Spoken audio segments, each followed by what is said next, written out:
पे आपका स्वागत है। मैं हूं मोनू और आज हम लोग पढ़ेंगे रेलवे ग्रुप डी का 13 सितंबर में जो जितने भी मैथ के क्वेश्चन आए हैं उन्हीं को हम लोग सॉल्व करेंगे। जिसमें पहला क्वेश्चन है कि यदि कोई रेलगाड़ी किसी दूरी का 1/4 भाग 30 किमी घंटा की चाल से तथा 1/3 भाग 25 किमी घंटा की चाल से और शेष भाग को 50 किमी घंटा की चाल से तय करता है तो औसत चाल ज्ञात कीजिए। अब ये जो भाग दिया है तो सबसे पहले क्या करेंगे, 4 और 3 का लसा निकालेंगे। लसा कितना हुआ, 12 हुआ। तो अगर 1/4 से इसको गुणा करेंगे तो कितना आ जाएगा, 3 आ जाएगा। 1/3 से गुणा करेंगे तो 4 आ जाएगा। और 4 3 7 हो गया। अब 12 में से 7 गया तो कितना शेष बचा, 5 शेष बचा। अब इसको एलसीएम लेंगे 30, 25 और 50 का, तो हमारा एलसीएम हो गया 150। 30 से भाग देंगे 5 बार में, 25 से भाग देंगे 6 बार में और 50 से भाग देंगे 3 बार में। अब जितनी दूरी है इसमें गुणा करना है, 4 से इसमें गुणा करना है, 5 से इसमें गुणा करना है। 5 3 15, 6 चौक 24 और 5 3 15, तीनों को जोड़ लीजिए। 15 15 30 और 24 54 हो गया। ठीक है, अब 54 को हम लोग नीचे रखेंगे, जो ये है लसा है उसको ऊपर रख के भाग देंगे और जो कितना दूरी है तो दूरी से हम लोग गुणा कर देंगे। 3 से 6 से काटे 6 दूनी 12, 6 नौइयाँ 6 6 नौइयाँ 54 हो गया। 3 से काटे 3 त्रिका 9, 3 पचे 15। अब 50 दूना कितना होता है, 100 होता है और नीचे 3 हो गया। तो औसत चाल अगर इतना दिया है तो सही है, नहीं तो बट्टे में हम लोग कर देंगे 33 सही 1/3। ये भी औसत चाल हो गया। किमी घंटा में या इतना दिया है, जो ऑप्शन में दिया है वो आप लगा सकते हैं। तो अगर हमारा मेहनत आपको लगे जायज़ है तो एक लाइक, एक सब्सक्राइब और एक शेयर जरूर करें।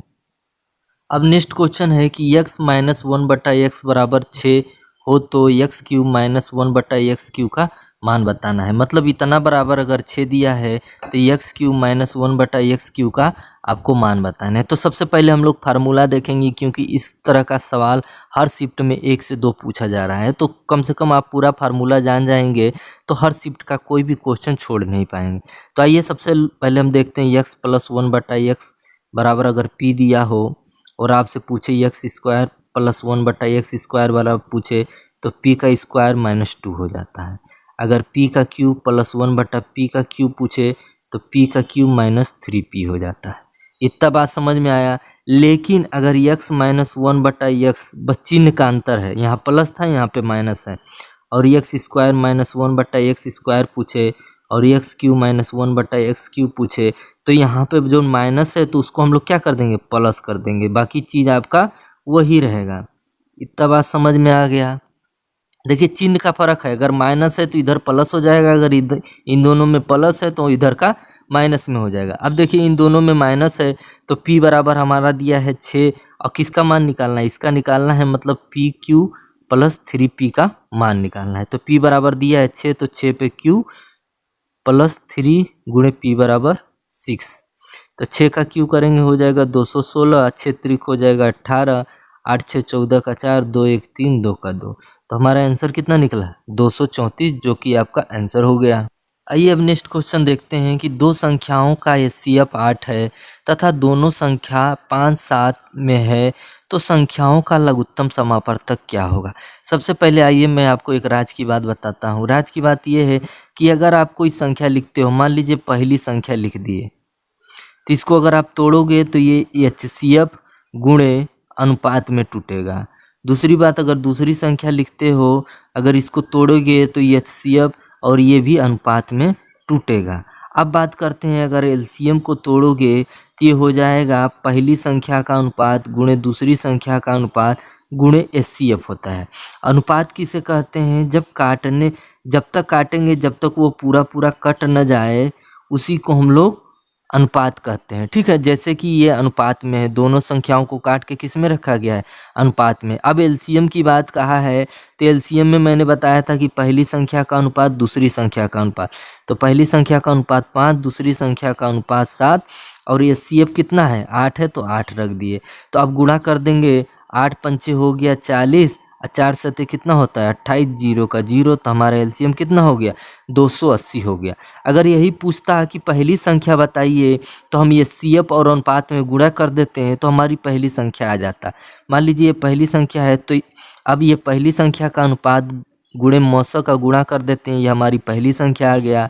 और दूसरी संख्या पूछे तो दूसरी संख्या का अनुपात और गुणे मौसम में गुणा कर देते तो हमारा क्या है, दूसरी संख्या आ जाता है। ठीक है, इतना आपको ध्यान रखना जरूरी है। इसके लिए तो आपको 1 लाइक तो अब करना ही है।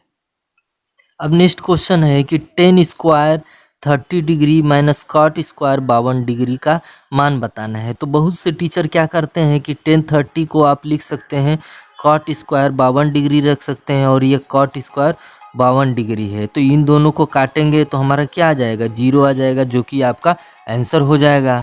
तो ये था दूसरों टीचरों का मेथड। अब देखिए मेरा कहना है कि अगर आप कुछ भी कर रहे हैं तो उसको कंसेप्ट बता के करिए ताकि बच्चे समझ पाएँ। ठीक है, तो अब देखिए समझाने का क्या तरीका है। जब a और प्लस b बराबर 90 हो तो आप एक दूसरे को, जैसे साइन को आप लिख सकते हैं कॉस लिख सकते हैं, टेन को आप लोग कॉट लिख सकते हैं और सेक को आप लोग कॉसेस लिख सकते हैं। अब समझिएगा कैसे।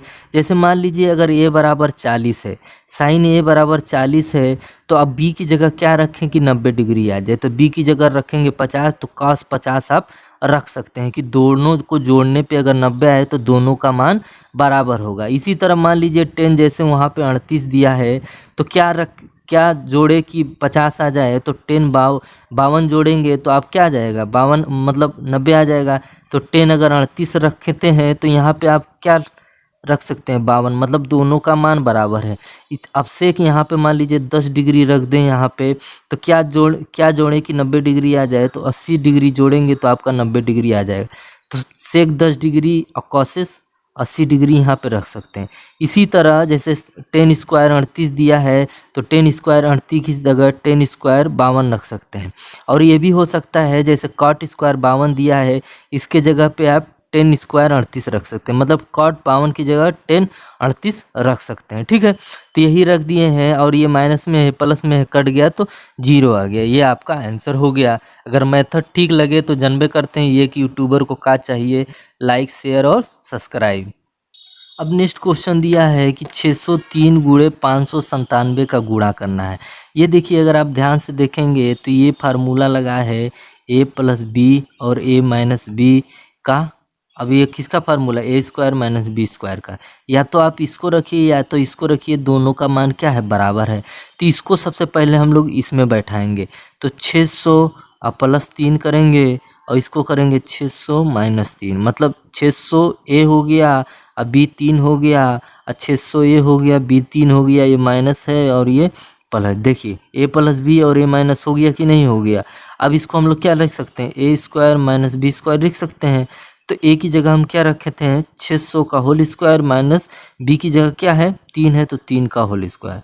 अब 600 का जब होल स्क्वायर करेंगे तो कितना हो जाएगा 36, छचिया का 36 और डबल जीरो का हो जाएगा 40। अब 3 का होल स्क्वायर करेंगे तो हो जाएगा 9 और इसमें से घटाएंगे तो 10 में से 9 गया 1, 9 9 9 5 3, तो कितना निकल के आया आपका 3,59,991, जो कि आपका आंसर हो गया। अगर ये ट्रिक आपको नहीं पता है तो डायरेक्ट आप क्या करें 597 या नीचे 603 लिख के गुणा कर दें, तब भी आंसर आ जाएगा। अब नेक्स्ट क्वेश्चन है कि 9600 रुपया को 10% दर से साधारण ब्याज 5 बराबर किस्तों में क्षण चुकाया जाता है, तो प्रत्येक किस्त कितनी होगी। धन आपका 9600 रुपया है, दर 10% है, 5 बराबर किस्त में आपको देना है, प्रत्येक किस्त आपको बताना है। ये अधिकतर जो है आजकल के बाज़ार में ही चल रहा है। ठीक है, तो सबसे पहले बात कर रहा है जब साधारण ब्याज की, तो हम रखेंगे 100 रखते हैं। दर कितना है 100 है तो दर 10 जोड़ते हैं, फिर 100 है, फिर 10, फिर 10 जोड़ते हैं, फिर 100 है, दर 10, फिर दर 10, फिर दर 10 जोड़ते हैं, फिर 100 है, फिर 10, फिर 10, फिर 10, एक एक क्या करते हैं बढ़ाते जाते हैं जब तक 5 बार हो न जाए, 1 2 3 4 5। ये था समझाने का ट्रिक। ठीक, ये हो गया 100, 110 कितना होता है 110, 120 कितना होता है 120, 130, 140। अब तीनों को पाँचों को जोड़ लीजिए, 0 का 0, 4 3 7 2 9 1, 10 का 0 1 2 3 4 5 और 1 6, मतलब आपका 600 आ गया। तो 600 बराबर आप रखेंगे 9600 रुपये के बराबर है। अब 2 जीरो से 2 जीरो काटा, 6 कम 6 6 कम 6 छचिया का 36, मतलब आपका 1 बराबर कितना आया 16 आया है।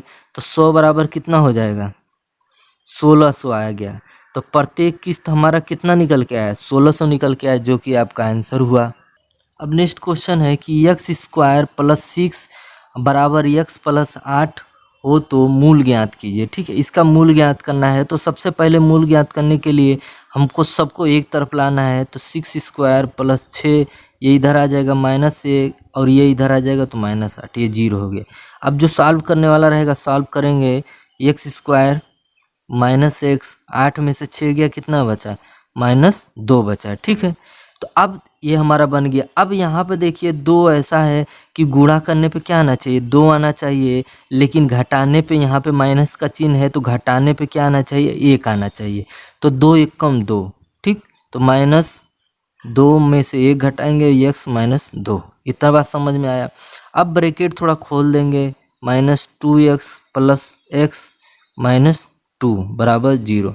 इन दोनों में कॉमन लेंगे, x मिला तो x -2, इन दोनों में कॉमन लेंगे, एक कॉमन मिला तो इसमें क्या हो जाएगा पूरी गिनती हमारी वैसे ही उतर जाएगी बराबर 0। अब इन दोनों में कॉमन लेंगे तो x -2 कॉमन मिला तो x +1 मिला। अब इतना आ गया, तो अब इसमें जो अंदर का चिन्ह रहता है विपरीत कर देते हैं, वही हमारा आंसर हो जाता है। -2 है तो +2 हो जाएगा, +1 है तो -1 हो जाएगा। तो 2 हमारा मान निकला, एक +2 में एक -1 में निकला। अब देखिए इसमें दूसरी विधि और 60 विधि, तो यहाँ तक तो आपको करना ही पड़ेगा। ठीक है, एक्स स्क्वायर -x -2 बराबर 0।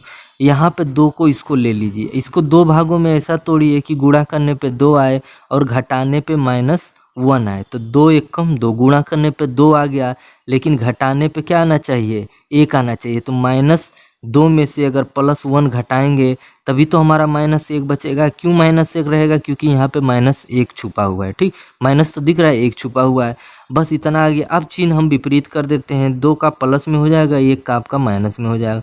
ये आपका आंसर हो गया। तो जो विधि आपको ठीक लगे आप लगा सकते हैं।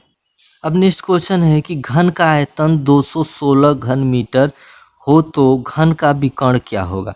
घन का मतलब क्या होता है जिसकी सारी भुजाएं बराबर होती हैं, यही तो हमारा घन है जिसकी सारी भुजाएं बराबर होती है। अब बात करें आयतन का, तो अगर इसकी सारी भुजाएं क्या a हैं तो आयतन क्या हो जाए a पर q हो जाएगा।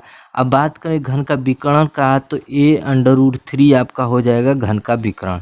तो सबसे पहले हम लोग निकालेंगे a का मान निकालेंगे, तो 216 है, a q है तो उधर जाके क्या हो जाएगा घनमूल हो जाएगा। तो a बराबर 216 का घनमूल निकालेंगे कितना हो जाएगा 6 हो जाएगा। अब विकर्ण आपको निकालना है तो a की जगह हम क्या रखेंगे 6 रखेंगे और √3 दिया है, यही हमारा विकर्ण निकल गया, जो कि आपका आंसर हुआ। अब नेक्स्ट क्वेश्चन है किसी वस्तु का विक्रय मूल्य 1260 रुपया तथा क्रय मूल्य 1000 रुपया है तो वस्तु का लाभ प्रतिशत क्या होगा। जब बात करें लाभ प्रतिशत का, तो हम लोग नीचे रखते हैं क्रय मूल्य, ऊपर रखते हैं लाभ, और गुणे 100 से गुणा कर देते हैं तो हमारा लाभ प्रतिशत आ जाता है। तो क्रय मूल्य है हमारा 1000 रुपया, 1260 में बेच रहा है तो कितने का नफ़ा हो रहा है 260 रुपया का लाभ हो रहा है, गुणे 100 से 2 जीरो से 2 जीरो कटा, 1 जीरो से 1 जीरो कटा, तो कितना है 26, मतलब 26% आपको क्या हो रहा है लाभ हो रहा है। क्वेश्चन है कि 0.64 तथा 9 का मध्यानुपाती क्या होगा। बात करें मध्यानुपाती की, तो मैंने बताया था कि जब 2 मान दिया रहेगा तो अगर मध्य अनुपाती, ये हमारा दोनों क्या है मध्य का है तो मध्य अनुपाती, ये प्रथम है तो प्रथमानुपाती, और ये लास्ट में है तो इसे हम लोग तृतीयानुपाती कहते हैं। तो अब मान लीजिए अगर मध्यानुपाती दिया है तो मध्यानुपाती की जगह हम रखते हैं x, और ये 2 मान, पहला मान हमारा क्या हो जाएगा प्रथमानुपाती हो जाएगा, दूसरा हमारा तृतीयानुपाती हो जाएगा। तो बाहर बाहर का गुणा, अंदर अंदर का गुणा, तो 0.64 गुणे 9, ये बाहर बाहर का गुणा हो गया, अंदर अंदर का गुणा हो जाएगा, एक्स स्क्वायर स्क्वायर जाएगा तो उधर √√ हो जाएगा। अब बात करें, देखिए अब 9 का अगर √√ तोड़ेंगे तो कितना हो जाएगा 3 हो जाएगा, 64 का √√ तोड़ेंगे तो कितना हो जाएगा 8 हो जाएगा। लेकिन 2 अंक पे दशमलव है, तो 2 अंक पे जब दशमलव है तो √√ टूटेगा तो 1 अंक पे दशमलव लग जाता है। अब गुणा करेंगे तो कितना हो जाएगा 8 त्रिक 24, गुणा करने पे 24 आ रहा है, 1 अंक पे दशमलव लगा है तो 1 अंक पे आप दशमलव लगा दीजिए, वो आपका आंसर हो जाएगा। लेकिन अगर इसको आप फार्मूले से लगाना चाहते हैं तो डायरेक्ट आप x² बराबर अंडर रूट में दोनों का मान रख दीजिए 0.64, ये स्क्वायर नहीं रहेगा, 0.64 गुणे 9, यहीं से आप डायरेक्ट निकाल सकते हैं।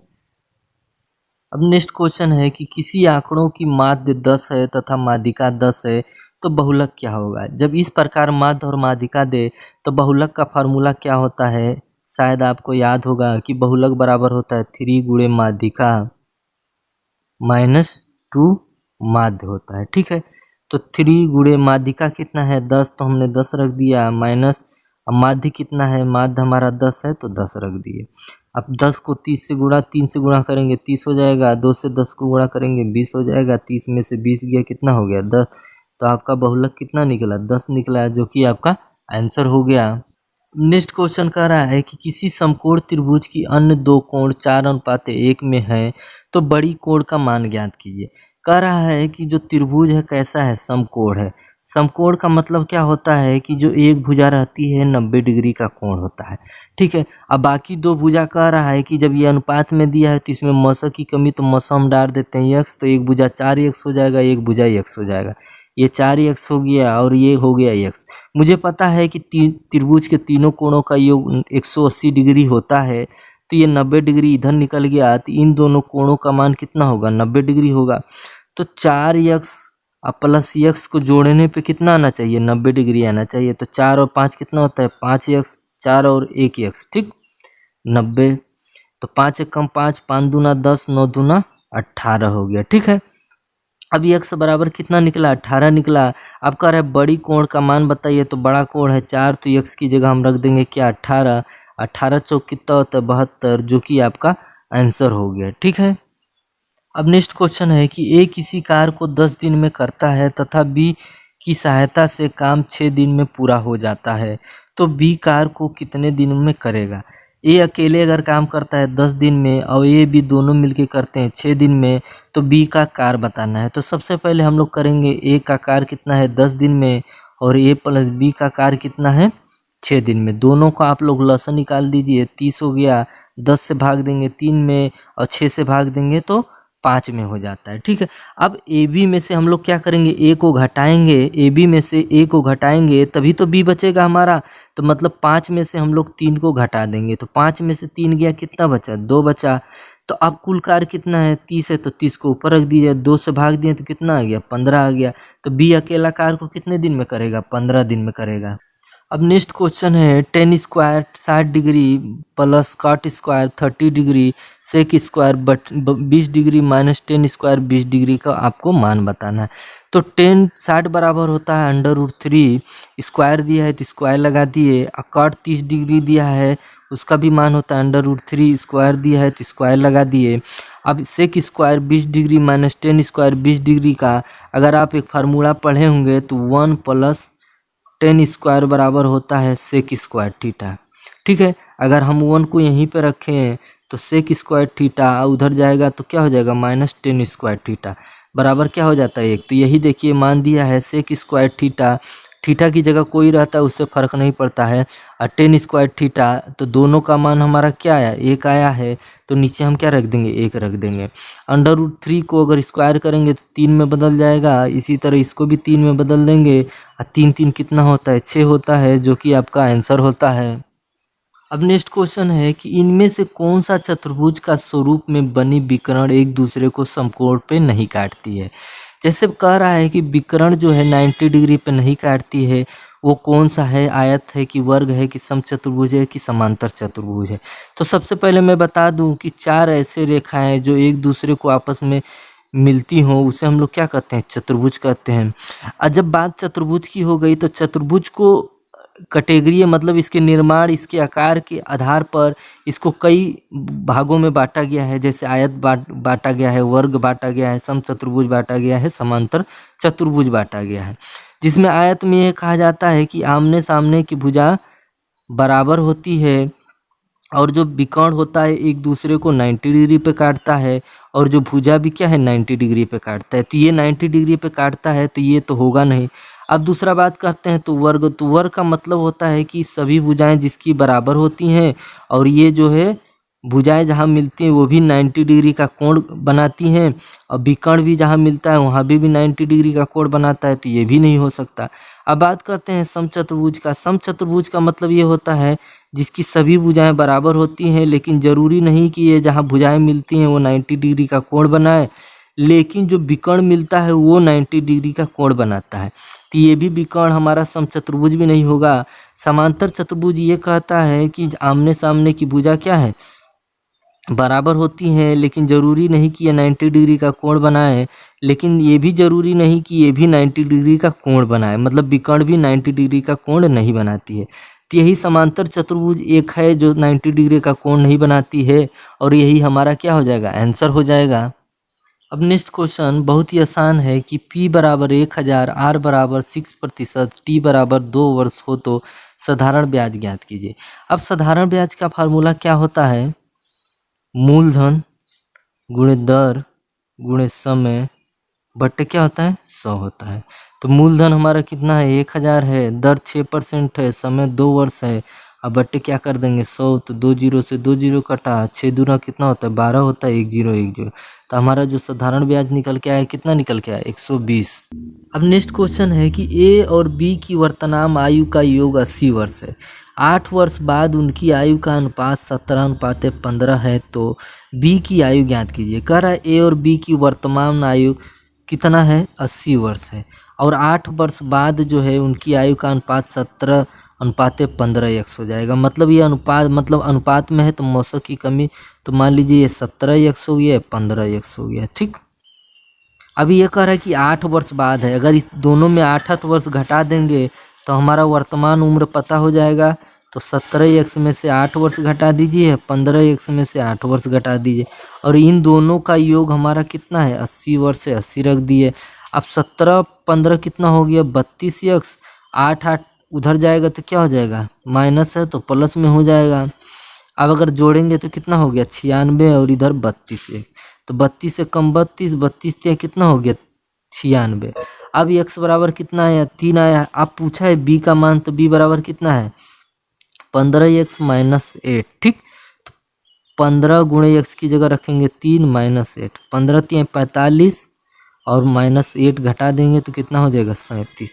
ये हमारी वर्तमान उम्र निकल गई, जो कि आपका आंसर हो गया। अब नेक्स्ट क्वेश्चन है कि एक गोले का संपूर्ण पृष्ठ 196 पाई हो तो आयतन ज्ञात कीजिए। संपूर्ण पृष्ठ दिया है 196 पाई, तो गोले का जो संपूर्ण पृष्ठ का फार्मूला होता है क्या होता है, 4 पाई आर स्क्वायर होता है, और आयतन का फार्मूला होता है 4/3 पाई आर क्यूब होता है, ठीक है। तो 4 पाई आर स्क्वायर बराबर कितना दिया, 196 दिया है, 196 पाई दिया है, तो पाई से पाई कट गया, 4 से इसको काटेंगे, 4 से काटे 4 चौक 16, 3 बचा, 4 9 36, आर स्क्वायर, स्क्वायर इधर जाएगा तो अंडर रूट में हो जाएगा, तो आर बराबर कितना निकला 7 निकल गया, ठीक है। अब आयतन निकालना है तो इस फार्मूले हम रखेंगे, तो 4/3 पाई का मान होता है 22/7, आर का क्यू है तो आर को कितना बार लिखेंगे 3 बार लिखेंगे। अब ये 7 से 7 कैंसिल हो गया। अब क्या करेंगे, इसको थोड़ा तोड़ेंगे, 22 को 2 गुणे 11, 7 गुणे 7, नीचे आपका क्या है 3, मैंने इसलिए तोड़ा है कि गुणा करने में आसान हो। अब देखिए 7 सत्ते हो गया 49, और 4 दूनी हो गया 8, तो 8 से गुणा करेंगे, 8 9 72 का 2, और 8 चौक 32 और 7 39। अब बचा क्या था, इधर 11 था तो 11 रख दिए, और इधर नीचे 3 था तो 3 रख दिया। अब 11 से गुणा करेंगे, 11 दूना 22 का 2, 11 9 99, और 2 101, बच्चा 10, 11 3 33, और 10 हो गया 43, नीचे हो गया 3। अगर वो ऑप्शन में आपको दिया है 43 12/3 दिया है तो यही आंसर हो जाएगा, नहीं तो हम लोग भाग दे देंगे, 3 1 कम 3, 3 चौक 12, फिर 3 त्रिका 9, फिर 2 बचा, 3 सत्ते 21, ऊपर हुआ 1 नीचे हुआ 3, 14 37 1/3 घन सेमी आपका क्या निकल गया, गोले का आयतन निकल गया। क्वेश्चन दिया है कि 8 + 4√2 और 6 - 3√2 का माध्यानुपाती ज्ञात करो। अब जब बात कहा है कि मध्यानुपाती का, तो मैंने बताया है कि मध्यानुपाती ज्ञात करने के लिए अंडर रूट में दोनों का मान हम लोग रख देते हैं और हल कर लेते हैं, तो वही हमारा क्या हो जाता है, मध्यानुपाती आ जाता है। ठीक है, अब इन दोनों में इसमें देखिए कुछ कॉमन मिल रहा है तो हम लोग कॉमन ले लेंगे। 4 मिल रहा है तो 4 कॉमन ले लिए, 2 प्लस अंडर रूट 2 मिल हो गया। इन दोनों में कुछ कॉमन मिल रहा है 3, तो 3 2 और अंडर रूट 2 हो गया। अब आप देखेंगे कि ये a प्लस बी हो गया और ये क्या हो गया, a माइनस बी हो गया। तो इसका क्या होता है, a square minus B square हो जाता है। और 4 3 का क्या करेंगे, 4 3 हम लोग ऐसे ही अभी रखेंगे, 4 गुणे 3। ठीक है, अब ये a का स्क्वायर करेंगे मतलब 2 का स्क्वायर करेंगे और अंडर रूट 2 मतलब b का होल स्क्वायर करेंगे। तो 4 गुणे 3 और 2 का स्क्वायर किए, 2 दूना 4, अंडर रूट 2 का स्क्वायर किए तो 2 हो गया। ठीक, 4 गुणे 3 और 4 में से 2 गया, 2 हो गया। अब 4 को अगर आप बाहर निकालेंगे तो क्या निकलेगा, 2 निकलेगा और 3 दूनी 6 हो जाएगा, क्योंकि इसका जोड़ा बनेगा नहीं, बाहर नहीं निकलेगा। तो इतना का मध्यानुपाती कितना निकला, 2 अंडर रूट 6, जो कि आपका आंसर है। अब नेक्स्ट क्वेश्चन है कि एक आयतन की भुजाओं का अनुपात 5:4 है और इसका परिमाप 90 सेमी है, तो भुजाओं का माप ज्ञात कीजिए। आयत का मतलब क्या होता है, जिसकी आमने सामने की भुजा बराबर हो, ए बी बी। अब इसकी परिमाप की बात करें तो होता है 2 ब्रैकेट में a प्लस बी होता है, यही परिमाप होता है। ठीक है, तो परिमाप बराबर मान लीजिए अगर ये अनुपात में दिया है तो इसमें मौसा की कमी, तो हम मौसा डाल देते हैं x, और ये 5x हो गया, ये 4x हो गया। अब इसकी दोनों भुजाएं हो गई, एक 5x हो गया, एक 4x हो गया, और इसका परिमाप दिया है 90 सेमी। 2 से काटेंगे तो हो जाएगा 45, अब 5 4 9 कितना होता है, 9x हो गया, 9 1 9 9 5 45। तो x बराबर कितना निकला, 5 निकला। अब इसमें रख देंगे, 5 पहले से दिया है, x का मान 5 रख दिए, 4 पहले से दिया है, x का मान 5 रख दिए, 5 हम 25, 4 पंचे 20। तो इनकी भुजाएं क्या आ गई, एक आ गया 25, एक आ गया 20, जो कि आपका आंसर हुआ। अब नेक्स्ट क्वेश्चन है कि एक समद्विबाहु त्रिभुज की बराबर भुजाएं 5 सेमी की हैं और तीसरा भुजा 8 सेमी का है, तो त्रिभुज का क्षेत्रफल ज्ञात करें। ठीक है, बराबर भुजा 5 सेमी, तीसरी भुजा 8 सेमी और क्षेत्रफल बताना है। तो सबसे पहले मैं बता दूं कि ये मान लीजिए एक समबाहु त्रिभुज है जिसकी 2 भुजाएं बराबर होती हैं, ए मान लीजिए और तीसरी भुजा बी मान लीजिए। तो ए बराबर दिया है 5, ए बराबर दिया है 5, बी बराबर दिया है 6। इसको हम लोग 2 विधि से लगाएंगे। ठीक है, बी बराबर दिया है 8, सॉरी। ठीक है, तो अब इसका क्षेत्रफल का जो फार्मूला होता है वो होता है अंडर रूट 4 ए स्क्वायर माइनस बी स्क्वायर बटे 4 गुणे बी होता है। ठीक है, अब इस पर हल करेंगे तो 4, ए का मान क्या दिया है 5, तो 5 का होल स्क्वायर, बी का मान क्या दिया 8, तो 8 का होल स्क्वायर, और बी का मान दिया है जो 8, तो 8 रख दिए। अब ये 4 हो गया।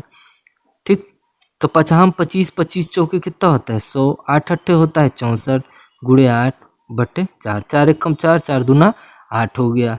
अब 100 में से 64 गया तो 36 हो गया गुणे 2। अब 36 का अगर अंडर रूट से आप बाहर निकालेंगे तो क्या हो जाएगा, 6 हो जाएगा, और ये 2 है तो 6 दूना कितना हो जाता है, 6 दूना होगा 12 हो जाएगा। तो हमारा क्षेत्रफल कितना निकला, 12 वर्ग सेमी निकला। अब बात करते हैं दूसरा ट्रिक से। तो अगर यहाँ से मैं इसको खींच दूँ डायरेक्ट तो यहाँ पे 90 डिग्री का कोण बनेगा, और ये 8 है तो 2 भागों में विभाजित हो जाएगी, 4 4। ठीक है, अब ये 4 हो गया, आधार 4 हो गया, कर्ण 5 है, तो सीधी सी बात है लंब हमारा 3 हो जाएगा। अब समकोण त्रिभुज का फार्मूला होता है आधार गुणे ऊंचाई बटे 2। आधार क्या है 4 है, ऊंचाई कितना है 3 है, बटे 2 है, जो कि 1 और 2 त्रिभुज हो गया तो 2 से गुणा कर देंगे, 2 2 से कट गया, और 4 3 कितना हो गया 12 हो गया। तो 12 वर्ग सेमी। जो आपको अच्छा लगे वो आप ट्रिक लगा सकते हैं। अब नेक्स्ट क्वेश्चन है कि एक गाड़ी 20 किमी घंटा की चाल से किसी दूरी को 25 मिनट में तय करता है। यदि चाल को 5 किमी घंटा बढ़ा दिया जाए तो उतनी ही दूरी तय करने में कितना समय लगेगा। कह रहा है 20 किमी घंटा की चाल से 25 मिनट चलता है। तो अगर मैं बात करता हूँ दूरी का, तो दूरी बराबर क्या होता है, चाल इंटू समय होता है। बात समझ में आ रहा है। तो चाल हमारा है 20 किमी और समय कितना है 25 है। ठीक है, ये हमारी दूरी हो गया। अब अगर हमको समय निकालना है तो समय बराबर क्या होता है, ऊपर दूरी नीचे चाल रहता है। इतना समझ में आया।